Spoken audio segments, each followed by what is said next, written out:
তো সালাম নবীজির তরিকায়, যে কোনো সালামই রাসূলুল্লাহ সাল্লামের তরিকায়। তবে সালাম দেওয়ার সুন্নত আদব আছে। যিনি বসে আছেন, যিনি দাঁড়িয়ে আছেন, বসাওয়ালাকে সালাম দেবে। যিনি হাঁটছেন তিনি দাঁড়ানোওয়ালাকে সালাম দেবেন। যিনি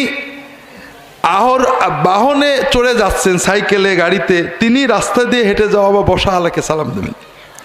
যিনি মাজলিসে আসলেন তিনি মাজলিসকে সালাম দেবেন। কিন্তু আমরা কি করি, ক্লাসে যখন স্যার যায়, সুন্নত হলো স্যার সালাম দেবেন, কারণ সে ঢুকলো। কিন্তু আমাদের নিয়ম কি? হ্যাঁ, এটা ইসলামী নিয়ম না।